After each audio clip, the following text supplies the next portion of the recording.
Hello everyone, welcome to future commerce minds. Economics का जो statistics वाला पार्ट था उसका हम पार्ट 1 कर चुके हैं, जिसमें हमने इकोनॉमिक्स की डेफिनेशन देखी, कुछ इम्पोर्टेंट डेफिनेशन देखी। उसके अलावा हमने मुख्य आर्थिक समस्याएं, कोर इकोनॉमिक प्रॉब्लम्स को देखा। उसके अलावा हमने अर्थशास्त्र के जो मुख्य घटक हैं, उपभोग, उत्पादन और वितरण को देखा।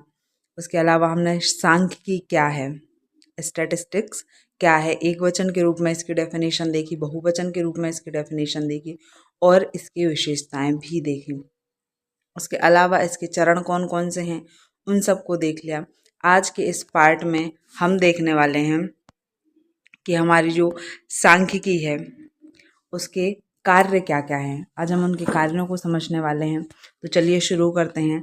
तो हम देखते हैं कि सांख्यिकी के कार्य क्या क्या हैं। तो सबसे पहला है तथ्यों को सरल बनाना। जो भी जटिल और भारी आंकड़े होते हैं जिन्हें सामान्य रूप से समझा नहीं जा सकता, सांख्यिकी क्या करता है, उनको सरल बनाता है। दूसरा है तथ्यों को संख्या में बदलना। तो कोई भी समस्या हो या कोई भी विचार हो तो सांख्यिकी का मेन काम यही होता है कि वो उसे काय में पेश करता है, अंकों में पेश करता है। हमने ये देखा कि स्टैटिस्टिक्स मेनली क्या करता है, संख्याओं को, किसी भी डेटा को काय में प्रेजेंट करता है, संख्याओं में। ठीक है। उसके बाद तुलना का अवसर देना। इसके जरिए अलग अलग डेटा को आसानी से क्या कर सकते हैं, हम उनकी आपस में तुलना कर सकते हैं। जैसे कि दो प्रकार के, मान लीजिए कि दो कक्षाएं ही हैं, एक 7th क्लास और एक 8th क्लास है। अब हमें अगर उन दोनों में किसी भी प्रकार की कोई भी चीज़ की अगर तुलना करनी है तो हम उनके डेटा जो भी निकाला गया है उसके आधार पर आसानी से उन दोनों की मध्य तुलना कर सकते हैं। उसके बाद आता है नीति निर्धारण में सहायक। अब मेनली जो स्टैटिस्टिक्स है उसका काम ही होता है कि जो भी इकोनॉमिक समस्याएं हैं उनको सुधार करना। और सुधार कैसे किया जाता है, सरकार उसके लिए नीतियां बनाती हैं। ठीक है। तो नीतियां, जो भी आंकड़े आते हैं उसकी मदद से क्या करती है सरकार और कंपनियां, योजनाएं और नीतियां बनाती हैं ताकि जो भी समस्याएं हैं उनका समाधान किया जा सके। उसके बाद है संबंधों की जांच। दो या दो से अधिक चीजों के बीच आपसी संबंध जैसे मांग और कीमत को बताती है।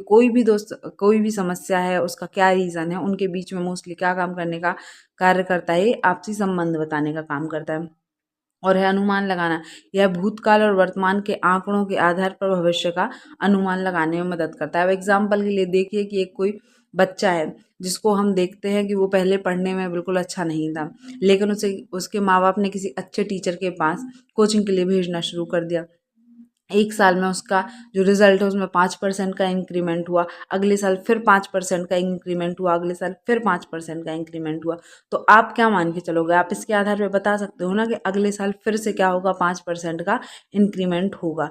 तो यहाँ पर हमने क्या किया, जो भी हमारे पास पिछला डेटा था कि हर साल क्या हो रहा है, 5-5% का इंक्रीमेंट हो रहा है, तो यहाँ पर भी हमने क्या समझ लिया कि उसका अगले साल भी क्या होगा, 5% का इंक्रीमेंट होगा।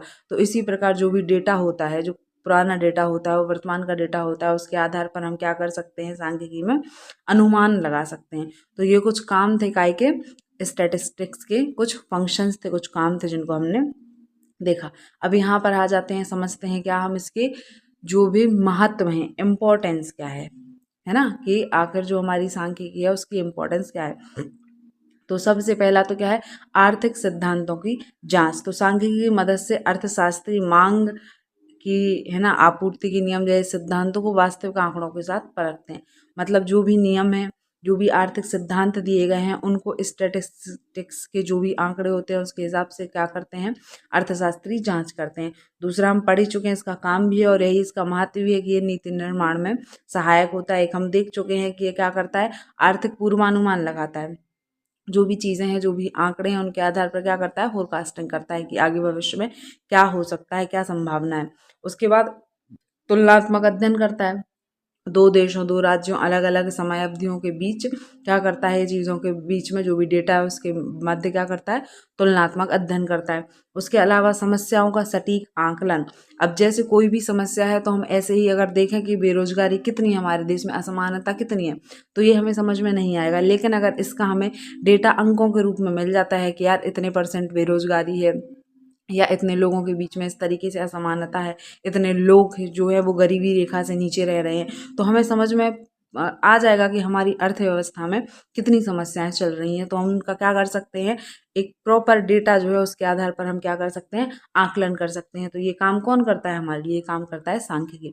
उसके अलावा बाजार और व्यापारिक निर्णय कंपनियां सांख्यिकी का उपयोग करके ग्राहकों की पसंद, मांग के स्तर, उत्पादन की लागत, विश्लेषण आदि पर सही निर्णय लेती हैं। जो भी डेटा है उसका क्या यूज़ करता है, गवर्नमेंट यूज़ करती है, ठीक है, अलग अलग कंपनियां उसका यूज़ करती हैं कि कैसे वो अपने बेनिफिट को बढ़ा सकें। तो ये सब काम क्या है, सांख्यिकी के महत्व है।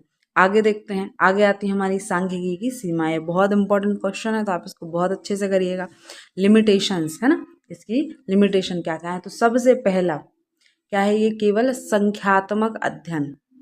अब बहुत अच्छे से पढ़ना है, बाकी सारी जो चीज़ें पढ़ चुके हो ना उन्हीं में से कहीं ना कहीं आपको समझ में आ जाएगा कि इसकी कमियां क्या क्या हैं। तो केवल संख्यात्मक अध्ययन, केवल संख्यात्मक अध्ययन मतलब ये सिर्फ अंकों का अध्ययन करती है, गुणात्मक चीज़ों जैसे कि ईमानदारी, बुद्धिमानी से इसको कोई फर्क नहीं पड़ता। तो हमेशा क्या ध्यान रखना है कि हम पढ़ ही रहे हैं सांख्यिकी, इसके नाम में ही संख्या आ रहा है, तो ये क्या करता है, केवल संख्याओं का ही अध्ययन करता है, इसे गुणात्मक डेटा से कोई मतलब नहीं है। उसके बाद आता है समूहों का अध्ययन। तो यह किसी एक व्यक्ति या इकलौती इकाई के बारे में कोई जानकारी नहीं देता है। मतलब मान लीजिए कि अगर हम किसी इंडिविजुअल के बारे में कुछ जानना चाहते हैं, किसी एक व्यक्ति के बारे में जानना चाहते हैं, तो सांख्यिकी उसके लिए कोई जानकारी नहीं दे सकता। केवल औसत के रूप में सांख्यिकी के नियम हर सिंगल केस पर लागू नहीं होते, ये केवल औसत, एवरेज के रूप में ही सही है।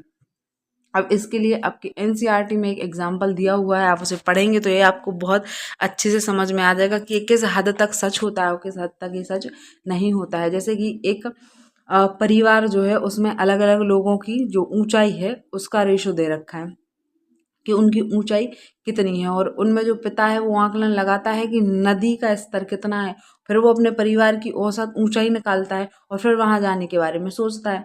तो जब वो औसत ऊंचाई निकालता है तो उस हिसाब से तो उनकी ऊंचाई सही आती है कि वो लोग डूबेंगे नहीं, लेकिन जब वो उसमें जाता है तो उसके बच्चे डूब जाते हैं, क्योंकि ये औसत रूप से उनकी जो ऊंचाई थी तो उसमें पिता और जो माता है उनकी ऊंचाई तो बहुत ज्यादा थी, लेकिन जो दोनों बच्चे हैं उनकी ऊंचाई क्या थी, कम थी, तो इसलिए वो दोनों क्या होते हैं, डूब जाते हैं। तो ये क्या बोल रहा है कि ये सिर्फ औसत रूप से ही सच होता है। उसके बाद आता है दुरुपयोग की संभावना। आंकड़ों को तोड़ मड़ोड़ कर गलत निष्कर्ष निकाले जा सकते हैं, इसलिए दुरुपयोग की संभावना है। ये तो कॉमन सेंस है कि भैया जो भी आंकड़े हैं अगर उनमें थोड़ी भी छेड़छाड़ी कर दी गई तो क्या हो जाएगा, निष्कर्ष गलत निकलेंगे और उनका दुरुपयोग हो जाएगा।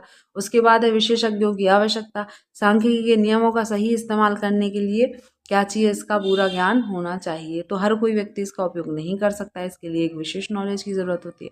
सजातीयता जरूरी। अगर आंकड़े एक जैसे नहीं होते हैं तो परिणाम पूरी तरह से गलत निकलेंगे। आंकड़े कैसे, कि अगर आप एक कक्षा में बच्चों की आयु देखना चाहते हैं तो आपके पास जो भी डेटा है वो काय के रूप में होना चाहिए, उनके आयु का ही होना चाहिए। अगर आप उनके माता पिता की जो आय है उसको देखना चाहते हैं तो डेटा उसका होना चाहिए। अगर उनके अंक हैं, बच्चों के मार्क्स हैं, जो रिजल्ट है उनका देखना चाहते हैं तो सभी आंकड़े सिर्फ उनके रिजल्ट के बारे में होना चाहिए। ऐसा नहीं है कि कुछ बच्चों के रिजल्ट हैं, कुछ बच्चों के माता पिता की आय है और कुछ की आयु है, तो इससे हमारे लिए कोई रिजल्ट नहीं निकलेगा। तो आंकड़े कैसे होने चाहिए, सारे एक जैसे होने चाहिए। तो होपफुली आपको समझ में आया होगा। हमने यहाँ पर 3 चीज़ें देख ली हैं। सबसे पहले हमने सांख्यिकी के क्या देखे, कार्य देखे, उसके बाद हमने सांख्यिकी का महत्व देखा, और उसके बाद हमने देखी सांख्यिकी की सीमाएं। ये तीनों बहुत इंपॉर्टेंट है, इनको बहुत अच्छे से पढ़िएगा और एक बार आपकी बुक से आप रिवीजन जरूर कर लीजिएगा। Thank you so much. अगर वीडियो अच्छा लगता है तो वीडियो को लाइक करें, शेयर करें, और आगे आप क्या पढ़ना चाहते हैं उसके लिए कमेंट ज़रूर करें। और अगर आपको मेरी वीडियोस अच्छी लगती हैं तो आगे के अपडेट्स के लिए चैनल को सब्सक्राइब जरूर करें। Thank you so much. मिलते हैं नेक्स्ट वीडियो में।